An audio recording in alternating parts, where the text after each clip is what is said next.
Welcome to The Kitchen Table, a show dedicated to helping you escape diet culture, gain trust with food, honor your body, and live a brighter life.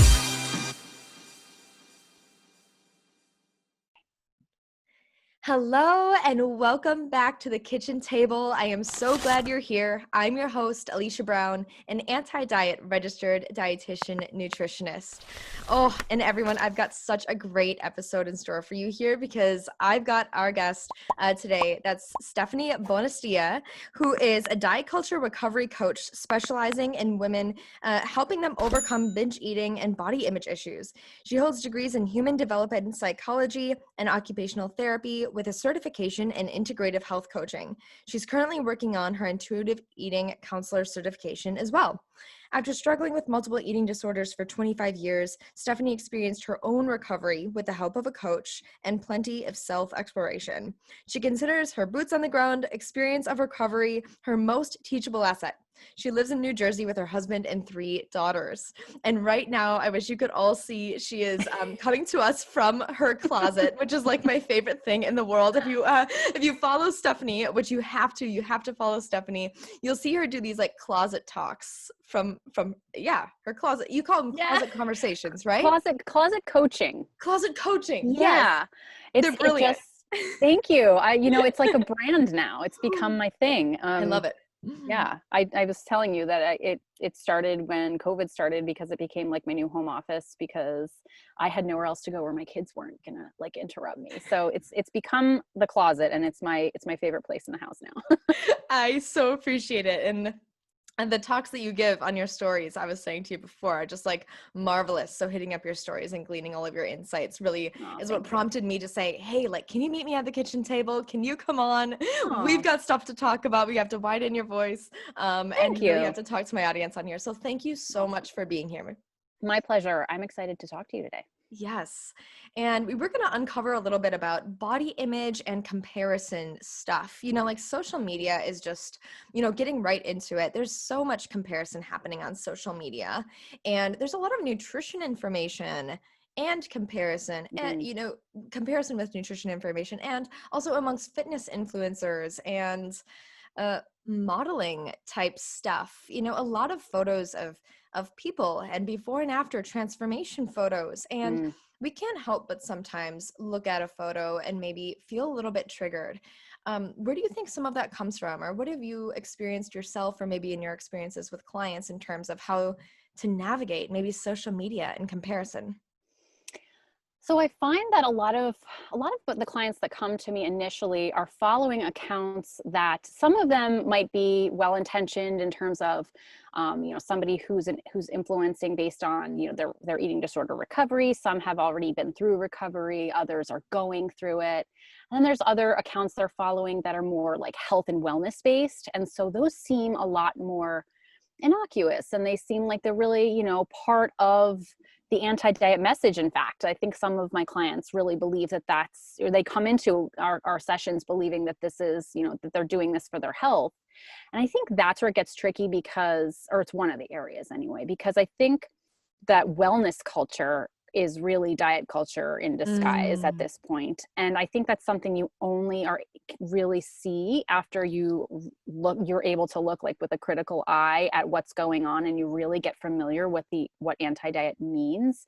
And you start to see that wellness is just the new form of dieting. And it's about moralizing food and what's good and what's bad and what's clean eating, and so people are following these accounts thinking that they're doing something in their best interest. And a lot of times you're seeing those before and afters. You're seeing the judgment of certain types of food and the elevation of other types of food. And it's making people feel really bad because they're not healthy enough, let alone not thin enough. So it's like almost like this sneaky way that comparison is getting into, to our culture now, aside from just your regular weight loss accounts and, blatant sort of, here, look at me now, I lost all this weight kind of things. Yeah. So So it feels like diet culture, like people know that the shakes and the detoxes aren't working. Right. They know like the water fast maybe isn't working, right? Like there's blatant forms of like dieting and diet culture. But now it's like a subset of that. Mm, We have like this wellness culture that you're bringing to the surface where like these dieting messages are a little sneakier, mhm. and they're like embedded within this greater concept of like wellness and glow Yeah. and feel great in your skin and don't restrict but also lose weight, right? So it's Right. just like, oh, that sounds so wonderful, and Yeah. navigating that totally is so tricky. So can you break down for a little bit more um really what this wellness diet culture, we could say, really is, or where it's Yeah. really coming from? So it's funny because before I was an anti-diet coach, I was a health coach. And I Mm, still consider myself a holistic health coach, but I understand health to mean something very different now than when I originally went into health coaching. mm, So, I used to. First of all, I had an eating disorder since I was a teenager, mm, and it had morphed into all different variations of binge eating and bulimia. And at one point I was anorexic also. And I just sort of bounced around from one to the next. And when I started having kids, I I think just something in me was like, well, I have to embrace health for their sake now. And it was such an easy slide into orthorexia, which I'm not sure if your audience is familiar, but with the obsession with clean eating and just becoming really completely focused on eating all organic, mhm, non-GMO. Um, I mean, I really my pantry changed from me being like diety type foods and mhm, low calorie or low carb or low fat to just I mean I had a criteria of what was allowed in my house after a while. And mm, basically what happened was my eating disorder just took on a new form, and I believe that that's what's happening to a lot of people, especially in yeah, fitness culture. And just wellness, I think, has become the new socially sanctioned way of dieting and having an eating disorder in a lot of cases, with fasting and paleo. And you can cut out entire food groups or windows of time that you're allowed to eat and call it health.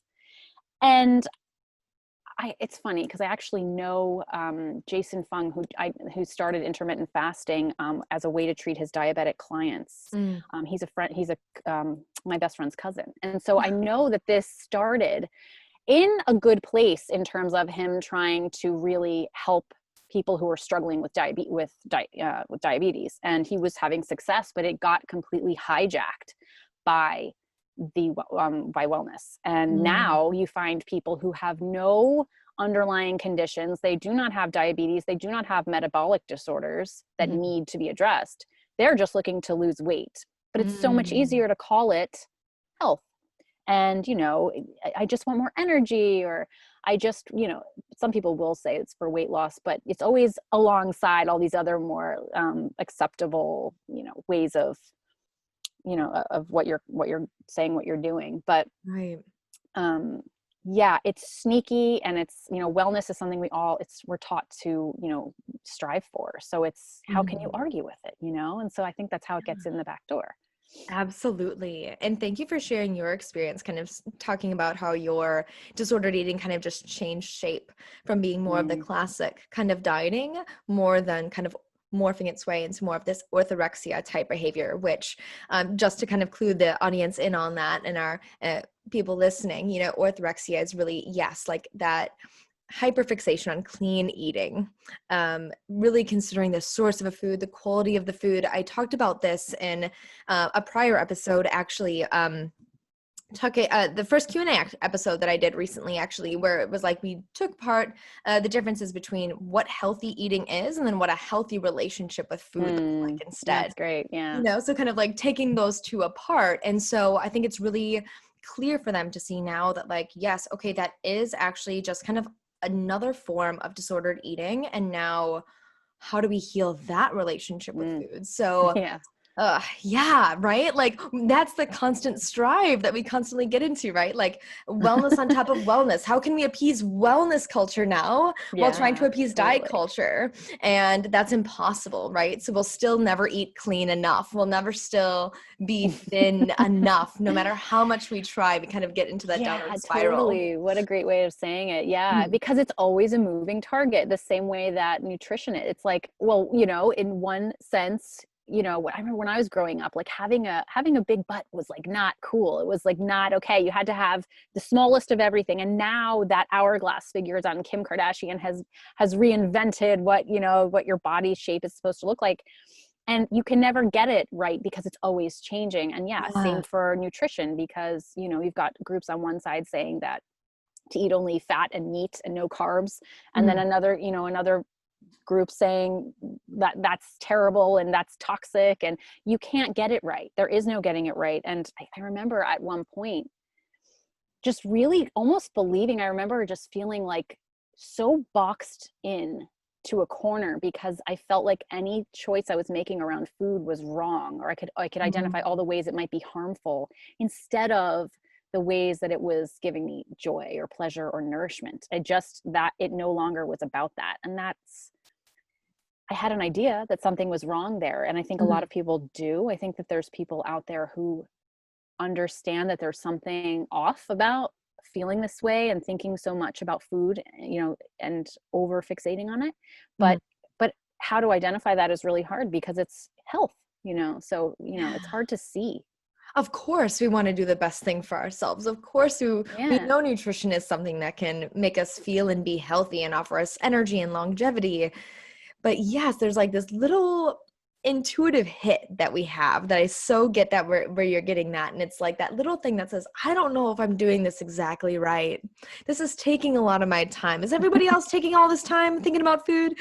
Is everyone else, pre-planning all of their meals and doing all this meal Yeah. prep? There might be that like that little thing that says, inside of you, thinking like, gosh, this could be a lot easier, right? This could Yeah. be changed. Am I doing this as a service to myself?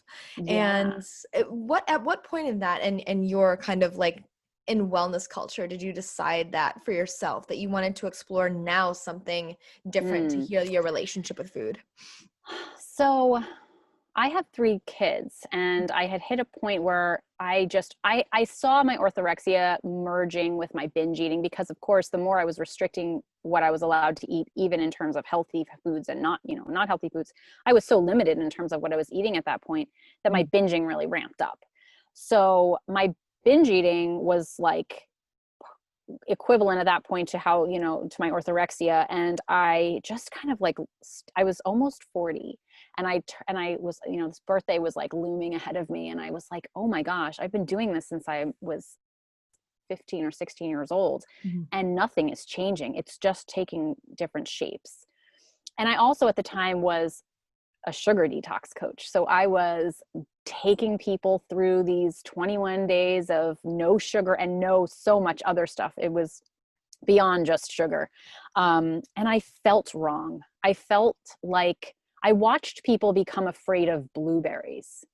I watched people who swore off grapes and banana and sweet potatoes. And something about that just hit me somewhere, and I knew, and I kind of was on the fence straddling this for a while, where I was like, I think I'm going to run another detox program, but I'm going to really emphasize, like you shouldn't be, I mean, I just kind of had this different approach to how strict it should be, and eventually realized, I don't want to raise my kids like this. My kids are watching this now, and Mm. my kids, I'm having different dinners to make up for my binge yesterday than my kids, and they're getting older, and now they can see, and something needs to change, because all of a sudden I just saw the disorder in all of it. It like hit me like a ton of bricks. I don't know what exactly it was, all of it, I guess. And I picked up a copy of The Fuck It Diet by Caroline Dooner, Mhm. which I had seen. Now at this point, I was just kind of entering Instagram. So I had a lot in my feed that was what we talked about earlier, which was like the health and the sugar detox and all that Yes. comparison going on. And of course, if you fill your feed with that, you're definitely comparing yourself constantly to oh, well, she's having kale smoothie for, I need to be, I guess I should be, and you're doing that constantly. But I started trickling in anti-diet accounts that I had just kind of happened across. Yeah. And at first I rejected them. And a lot of them I unfollowed because they were just too real. And, but something got in my head around it. And that book came up it was recommended by someone in one of those accounts that I was following. And I read that book, and that was where I was like, my eyes just opened and I was like, oh my God. And that's where my recovery started. That is so amazing. Thank Yeah. you for sharing that. And I think the same rings true in my own experience in so many ways, kind of shifting from the dieting paradigm into the intuitive eating paradigm and kind of feeling like this isn't quite right, seeing the guilt and the shame and the embarrassment from the clients that we worked with. And then in our own experience too, just like really having it in our face that like we need to change our relationship with food and we need to help others do the same. And here's the way to do it. And through finding that and through finding the hope in that is really what seems like prompted you to kind of dive into that intuitive eating work. Does that feel true? Yes, because what happened was that I actually recovered. And coming from a place where I had literally, I mean, my eating disorder, like I said, it started in my teens. And so for almost 25 years, I was living this way. And I was miserable. And I always was waiting for the next, something around the corner was going to fix me, always.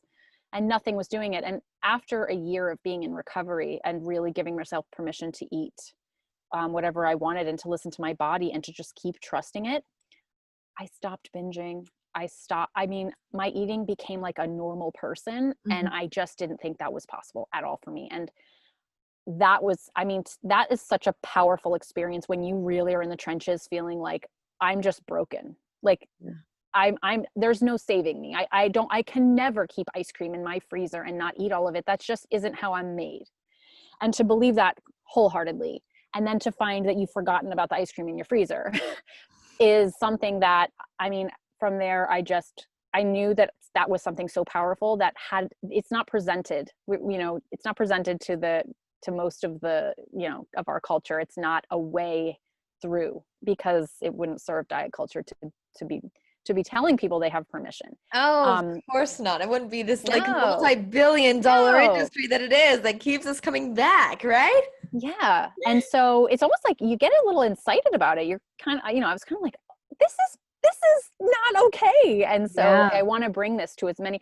And honestly, particularly for people who binge eat and who, I really have such a spot in my heart for people who wake up in the morning having binged the day before and feeling that feeling of like, oh my God, what did I do? I now have to make up for this again.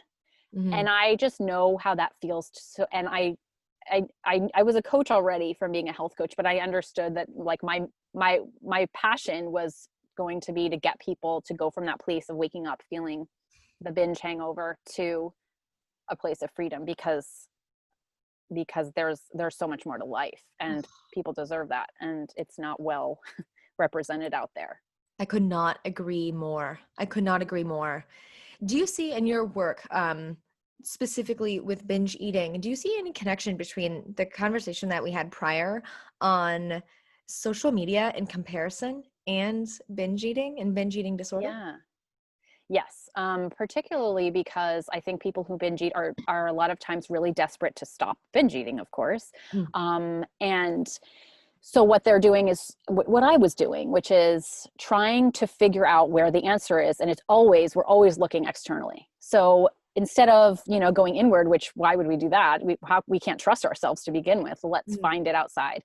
And so we're, and now with social media being so available, we can just follow accounts of people who are eating healthy because we think that that's what we're doing wrong. We think that that's the whole problem, that we just don't know how to eat right. So we follow these accounts of people who are supposed to teach us that. And and then we see, oh, they're eating this for breakfast, the smoothies and the vegetables, and they're not having any processed foods. And look at how wonderful their life looks. I mean, it just really looks quite beautiful. And and it's something you can kind of do for a little while. You're like, yeah, I got this. I'm good. I'm eating like, this influencer and that one.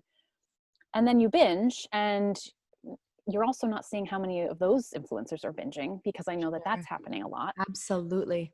Behind Um, totally. I see that so much. And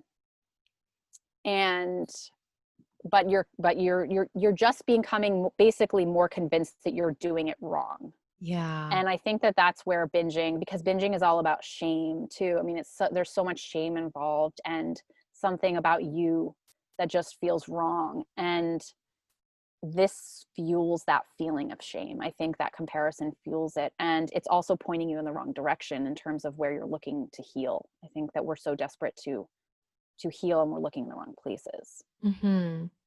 Yeah, and it seems like there's this like pursuit of discovering more nutrition information using social media. Like Yeah. thinking like, oh, they look this way and they eat this way. If I do those same things, I could achieve that too. And maybe even to a greater extent, I could achieve that life too for myself. Right, right. Look at their body and look at their bright, white, beautiful feed and life, and she's smiling in every photo. It's Yeah. honestly such a different reality. And then when we think about ourselves and our own struggles with food, we can really feel like we're not doing things right. We're doing things wrong. What's wrong with us that we're not figuring it out?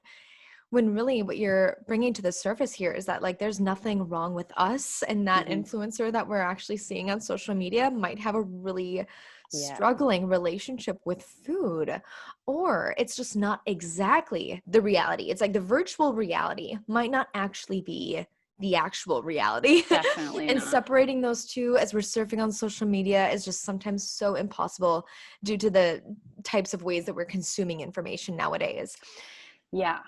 And I think we want to see it like that. I think that when you're in this dark place, or this place where you feel like you're just, down in this dark place, you look to these people as like, okay, well, this is the hope of, if I do get it right, if I manage to figure this out, this is what is in store for me. And so we want to idealize something because we feel like we can maybe do that if we Yeah, just get it right. When right. that life isn't even, I mean, you see the gleaming white countertops, and like, yeah, I the feed know. that's like perfectly, the color scheme is perfect. And I get it. I mean, it's a business to a certain extent, Right. and we do have, curated feeds, but I think there's a big misrepresentation about what's going on. And I think a lot of people in that space particularly are struggling with eating disorders or disordered eating, Mm. a, a lot, if not most of the time. Mhm. Mhm. So it just brings to the surface how much we need to be talking about this and normalizing these experiences, right? Normalizing these struggles that we have with food because they're so prevalent, even though they might not be depicted on social media. Yeah. What is some advice that you might have for somebody that really feels triggered on social media, maybe even feeling triggered into a binge or feeling triggered into Mm. maybe disordered eating behaviors due to what they're seeing on social media? What can we change about that landscape or how we consume that information? I think sometimes people are afraid to let go. And so, obviously, one of the first things we say is, okay, well, unfollow those accounts that are triggering you. And that's a great, if you can do that, that's the first place to go. If something in you is responding to somebody's feed, even if they're helping you on some days, but on other days, they're something about it just feels, it triggers. To get to know those triggers in yourself, and to be able to say, you know what, this is not helping me, this is harming me, even though they've got great recipes. I hear that a lot from clients who are like, but she's got Sure. such great recipes. Yeah. um, and so some people are afraid to unfollow because, I don't know, maybe they're holding on to this idea that maybe it can work out for them, or they're afraid to jump into like an intuitive eating feed because that's a lot, it's loaded, that's giving up a lot of ideals that we hold to be true.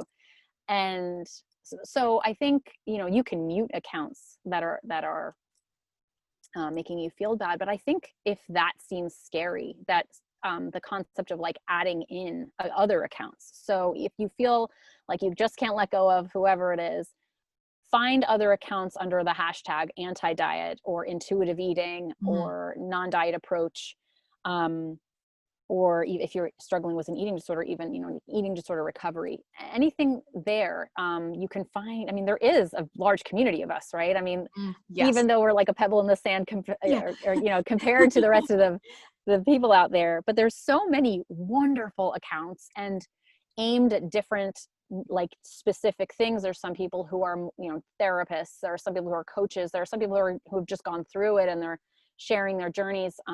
People have different approaches in terms of like, they're funnier, or some are really serious, and you can find what speaks to you if you look for it. And Yeah. so just to know that it's actually there, it's just hiding.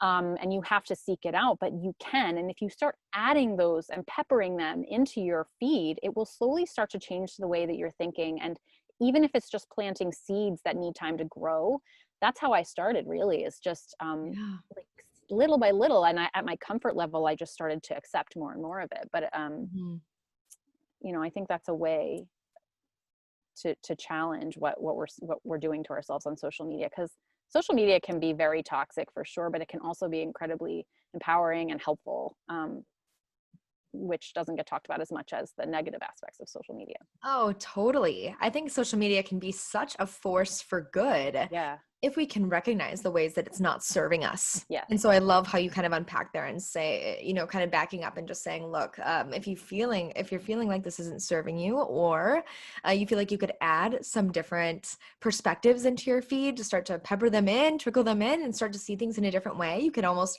use that force for good. And I so believe in that. And I feel like you're such a light in this space on social media for that reason, a light amongst all of this darkness. And speaking of which, you had some stories recently about confirmation bias. And I feel like this could be pulled up here as well.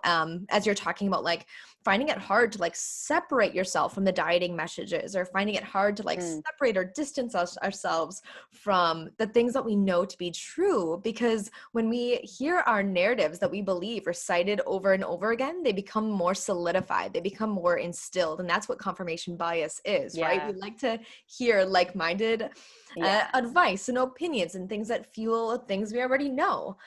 So do you have any advice or suggestions on how to like separate ourselves from that and kind of embrace a new idea, or like an unconventional idea like intuitive eating?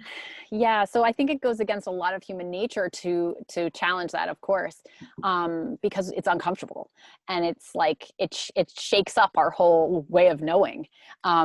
So I always, like, I'm a big fan of paying attention to your triggers, and so if there is something that like just makes you a little uncomfortable, where you feel like you want to shut it off, or you want to scroll past, or you feel this kind of intense, like, no, rejection of this idea, to stop exactly there and to ask yourself why, and to really think through it instead of rushing past it, and to ask yourself why you so strongly reject this, and can you actually think through that and come up with a reason that you feel right, that feels solid. Yeah. Or is it bringing up more questions that you're just not ready to deal with? And it's not that you have to jump into the pool, and like it's cold turkey and face all this, because it's incredibly scary. But I used to just bookmark some of the posts that I knew spoke to me somewhere, like they just resonate somewhere, and I didn't know why exactly, but I just felt like something about whatever was said meant something, and I would bookmark it and move along. Yeah. And I think in doing that, your brain takes note of what you've bookmarked, and it just grabs onto it a little, and it puts it somewhere in the back of your mind, and like files it away, and then it'll bring it up again when the time is right, and it'll bring it up again when things start to unfold in a certain way, or you might go back and look at your saved files, and you'll see, and it'll suddenly make sense because your mind's been working on it. Yeah. And I like to use those kind of little tricks to try to for people, especially if you're not ready to really. And there's always a next level of what we can do next, for me, for you, for anyone at any point in your journey. There's always the next thing of, what am I ready to learn now? Yes. And so a lot of times we have a little bit of resistance because what you said, because we're comfortable with what we know to be true, and that's very organizes our world. But to challenge that when something speaks to us in our bodies is only going to help us grow. Totally. And I think there's something so deeply to be said here. And that's the difference between like what we've learned to be true and what we know to Yeah, be true, right? So like totally. the knowing to be true is what you've alluded to like those feelings in your gut. And even to like elaborate on that more, Hmm. Stephanie, like what do you think of the idea of just like getting familiar with that triggering feeling in your body for when something like doesn't feel right? Like as you said, like Hmm. just pause right there and just stop and think about why that didn't resonate with you. If we took that a step further, could we say like, how did that feel? Like where in Yeah. your body did we feel that not resonating? Because that's that Hmm. like little intuitive hit that said, ooh, this isn't quite right. And I love that. And I think the more we get familiar with that not sitting right kind of feeling, the more we can see that play out in our food experiences and how we view our body and this comparison idea and beyond into like making Yeah. greater decisions in life. Does that feel true like in your experience Yeah. or your experience with clients? Yes, and in 100%. And not, you're right, not just in terms of food, it grows because once you get familiar with your own intuition, I mean, that carries you everywhere. Yeah. And you start to recognize it more and more, and you're like, oh, there it is. This means I have to pay attention. And that extends, throughout our lives. And it's a skill to develop. So if you can start, and I have found like such analogies with food and life in general. So much of my food recovery has informed the rest of my life in terms of other things, just the Oh, way your plate reflects your everything. And so, yeah, I can think of, I mean, just yesterday, I had a moment of that intuition speaking. Something just felt wrong about something. And I knew it. I recognized that feeling in me. My head gets all like swimmy, and yeah. and I forget what I'm doing. I forget what I've previously been talking about, or I'm like on a path and I just get like, almost like, where am I? Like, that's how I feel and that happens to me. And that's when I'm like, oh, something is off here. What is it? Because your Mhm. brain will try to convince you that all is well. We can make sense of this. Mm. But your body's like, no, no, like, let's rethink this. I'm sure for those listening right now, like they can pinpoint maybe moments in their life where their head just wants to take over and Yeah. they feel just totally disconnected from their bodies. Like there's this facade over here that says, we got this all under control. It's Yeah. no problem. It's like that meme where like there's fire everywhere and then it says like, we're okay. Everything is okay. Have you seen that? It's Yeah. like 2020. Yes. We're fine. And it's like, We're fine.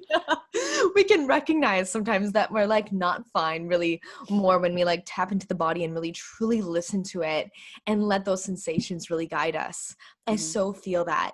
And so in terms of like body image now, like kind of crossing over from like those intuitive hits that come from like feeling like things aren't really jiving with us and the messages that we've received on social media and maybe peppering in some more messages that we feel like maybe make us feel more expansive in our bodies. Do you have any insights to share like when we feel kind of like triggered in our bodies or triggered like in our own skin or how our clothes feel kind of in that realm in a similar way? Because I think that that transcends and connects, we see comparison happen on social media. We're aspiring to be like these people. But then when we turn off social media and we see ourselves, we can see Mm. ourselves differently. So do you have any advice or insights to lend for us on how we can view ourselves maybe in a different way, in a So, similar way that we talked about disconnecting from comparison? yeah. So, well, actually, I can. One thing that has really helped me with that, because you're right, it's like you get in the zone on social media, and then you go into your real life, and you're like, ugh, it just doesn't always translate. But I have started, and I hate to keep using social media as the avenue, but I started just, and maybe it's relevant because I think the media has really influenced what we deem to look normal. And then we Of look in the course. mirror and we see like, that doesn't look like everything that I see, like the pictures in in the magazines and on TV and the mannequins in the store, although no one's shopping now, but like when you're flipping through social media, you're seeing for clothing advertisements, and it Mm-hmm. looks different on my body than it does there. Mm-hmm. Um, so I have started to, actually I haven't started, I've been doing this all along. I'm a big fan of peppering things in. um, in my stories, I pepper in photographs of women in all diverse body sizes and colors and shapes, and um, even occasionally put men in there too, just to start to train our brains to or untrain our brains to see things only in a certain way. And that has helped both my followers that I get feedback from and me. I realize that I am able, like, I look at my own body and I see it in a way that is, it's normalized to me. And it doesn't shock me when I look and I see something that doesn't look like a perfectly, like a model type, or, a slender woman. I have curves, and I have now been just bringing so much more of that into my visual diet that I now it's assimilated, and I just don't see it as different anymore. It's something that I'm like really working on myself all the time, and I have my clients work on too, and not just in social media, but to pay attention to more of this as you're moving around, as who you're comparing to yourself to on the street, or in the shopping mall, and just making sure that you're really seeing that there's a wide range of bodies everywhere, and to like stop the judgment that's going on in your head, because that's what you've been programmed to do, but that actually it's perfectly normal to have a body size. In fact, I think, what is it, like only 2 to 3% of women are represented in media. The rest is that true? Yeah, I think it's the highest it would be is 5%. I think it's like 2 to 3% of women look like what 98% of the media is showing us. I believe it. So our concept of what our bodies are supposed to look like, or it's completely skewed. And I think we need to kind of unskew, or at least to start defining beauty, or not even beauty, but just humanness, as more than just one body type, and to be able to see a range of sizes as completely normal. And yeah, we can even start at normal, if beautiful is too far a stretch, which is, sometimes it can be, but even just to be normal, so that we're not looking in the mirror and being like, ugh, just disgusted at our body, because if we can understand that this is what bodies look like, then all of a sudden it's kind of more neutral. Yes. And I love the thought of adding in more body diversity into our visual diets on social media. I think that is so powerful. And that's, again, how we can use social media in a way to our advantage, because we can curate that ourselves. We can follow more accounts that have more body diversity, etc. Diversity of all kinds, of course, to just normalize that experience. And you had something in there that you said about judgment, and you said that we're programmed to maybe be judgmental. Could you dive into that maybe just a little bit more? Yeah, I think we're raised in a culture that's pretty judgmental against larger body sizes. I mean, we learn this, I think, if you don't grow up in a household where your parents are saying, she should watch her weight, or, she can't wear that, she shouldn't wear that type of thing, or even just when you're, I remember when I was growing up and I was, trying things on in the dressing room, and my mom innocuously, I mean, she didn't mean any harm, but she would say, that's not flattering for you, or just to understand that there's a way to look, and then there's a way to not look, and that these judgments are sometimes harsh and outright, but they're also sometimes subtle, and we just internalize.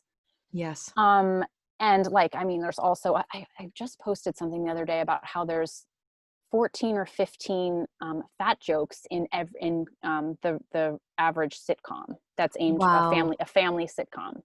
So these messages are coming at us all the time, under our awareness, sometimes blatantly, and other times subliminally, constantly, since we're little. And so we grow up believing that too. I mean, we internalize it, and then we do it, and then we teach our kids. And so I think that we're constantly judging ourselves and others, because that's what people seem to do. And I think recovery is a lot of undoing and unlearning, number one, that those things aren't even true, and that those are judgments, not facts. And number two, that like, shame doesn't help anyone change. And so to live a more self-compassionate and to be compassionate to others too, and to stop using our bodies as a form of, as a reason to judge anyone, helps us heal. I mean, in more ways than just food and body. It just helps us stop, that judgment cycle in general. Absolutely. Oh, I'm so glad that we uncovered this. And I think that it's so true that as we heal our relationships with food in our body, we have to release some of that judgment. First, maybe towards ourselves, which then projects in the ways that we maybe judge others less and their appearances less, which then maybe opens us up to seeing people in their glory as they are beyond their body size, right? And that's Yeah. something that maybe we're not trained to do. Maybe that's something that our culture doesn't facilitate us or support us with. Maybe it's so appearance based, maybe it's so superficial, but I think doing maybe the deeper work of that food and body stuff can help us see ourselves more deeply and then see others more deeply too. I think that that's so Yeah. beautiful the way you said that. Oh, I like what you said. I just really like Oh, that. Yeah, it's exactly right. yeah. Because how many times, have you, I know that I'm guilty of that, where, I mean, I was raised in an environment where we judged on appearance first. And it wasn't taught directly like that, but it's just what happened. And so you would sometimes, you see someone and you write them off because based on whatever it is you see, that you attribute to them some kind of characteristic that, based on something they're wearing or they're not wearing, or and you just have these judgments and you put them in a box and you categorize them as such. And the truth is, and the more of this work I do, and the more that I've been following all huge range of diversities, and not just in bodies, but everything, there's we're all human. There's so much goodness. There's so much more to us than these categories that we've learned to put ourselves in. Absolutely. We're so much more interesting than our body size. It's Yes. not the most interesting thing about us. It's Yeah, not I the love most that. glamorous thing about us. I want to see your personality. I want to see your Yeah, life. I want to see what lights you up, right? I want to know definitely. what you do in your family and your beliefs. I want we are so complex and interesting, but I think what so happens is that food and body stuff just consumes us and becomes such a focus, kind of going back to your conversation of, that clean eating kind of framework or being really entrenched in this wellness/dieting culture. That becomes so much of our reality sometimes that we forget Yeah, how interesting incorporated beings we are I you know. know and I think that as we're saying and kind of uncovering in this episode so beautifully is that when we kind of uncover all of those layers, we kind of get through all of that stuff, we can see, oh my gosh, there's so much more to us and there's so much more to life other than weight Yeah, loss. definitely. 100%. Oh, absolutely. Do you have anything to add to this conversation in terms of comparison, body image, judgment, and doing the Mm. deeper work? Um, well, just what you were just saying just now. Um, wait, now I lost my train of thought there. Happens Oh, to me all the time. I just, The story of my life, you said Stephanie. something and I was like, oh, when you were talking about how much more there is to us. Yeah. So I was speaking with a client yesterday and she started crying at one point. She's 47 and she is just coming out of diet culture. And she kind of said, she was like, I can't believe that there can be more to my life than I thought this was it. I mean, she's been living like Mm, this for so long. And she's like, we started talking about her interests and what she actually wanted to do. mhm. And she said, I can't believe this is accessible to me. And I just didn't have the energy to focus on on my own interests. I mean, I healed and I started this business and I feel more fulfilled than I've ever felt in my entire life. And it happened after I healed and made space for it. So, well, that doesn't go along with the comparison syndrome necessarily. It's just a matter of, instead of looking externally at how we measure up to others and looking outside of ourselves to see who we are, that this healing process is part of going inward and figuring out who you are. And then that gives you this solid footing for, being able to go on social media and see what other people are doing and not feel like you're falling short because you have identified who you are Yeah. and you don't need that from elsewhere anymore. Absolutely. It's so amazing that in the quest of discovering who our true and authentic selves are, what becomes accessible to us. Yeah. And it's really cool for us and witnessing you and your fulfilling work as you're doing with your clients, witnessing you and that expansion of helping facilitate people rediscover who they are, really synonymous with my work as well. And getting to witness, that transformation into helping them living brighter, bolder, more Mhm. purposeful lives.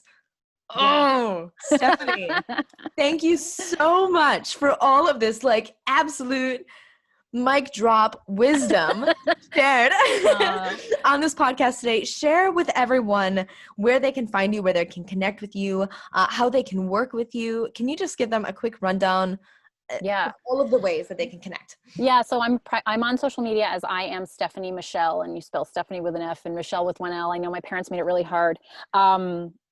But I'm on Facebook and I'm on Instagram there. And I also have a private Facebook group that is for people who want to kind of have more of an intimate conversation around ditching diet culture, which is called Unsubscribers. You'd have to search for it there. But that's where you can find me on social media. And I also have a website, I am stephaniemichelle.com. And on there, you can find ways to connect with me to do one-to-one coaching. I do text coaching, and I'm in the process of creating a group program that's going to be 8 modules long that deep dives into lots of stuff like we talked about today: thoughts, emotions, binge eating, body image, and all of it. So stay tuned for that too. That is amazing. And I saw you post that on your story. I'm on your stories all the time.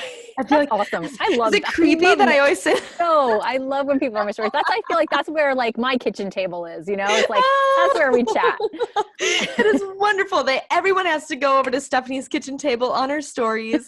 I was just going to say, I saw you post about your modules that you're setting up. That seems so exciting Yeah, to I'm have excited. that course laid out. Congratulations to you on that. Everyone's got Thank to you. know about it. Connect with you, potentially sign up. And is there any like one last bit of advice that you might give to somebody who's maybe contemplating intuitive eating, but they're on the fence? Is there anything, that one last little Yeah. nugget of wisdom that you have to share as we wrap up today? Somebody said this much more beautifully than I'm about to, because I can't remember how they phrased it. But I think there's only so far that like knowledge will take you, and collecting all this information and knowing this stuff, and we want to know more, and read the self-help books or listen to the podcasts, and then we have it all inside, and it's the action that really propels us forward. So just taking the next step from knowledge to action brings you to the next level of healing. So how you can actually take what you're learning and integrate it into into doing something that's going to bring you to the next step, whether that's actually going and following other accounts like we talked about earlier, or diversifying your feed, or challenging your thoughts, or trying to pay attention to those triggers and actually follow through with them when they happen. What's the action step that's going to get you moving? I'm a big advocate of taking those little leaps. Taking a little leap, taking a comfortable leap, maybe sometimes taking Yeah. an uncomfortable leap a little bit, but listening to the body and learning how to trust in it sometimes when it's uncomfortable, but really seeing that come to Yeah. fruition and really understanding ourselves more in the process. Yeah. Stephanie, thank you so much for joining me at the kitchen You're table welcome. today. Thank you for having me. Everyone, This is great. yes, I so agree. Everyone go follow Stephanie, and I look forward to seeing everyone in the next episode of the kitchen table. Enjoy the day.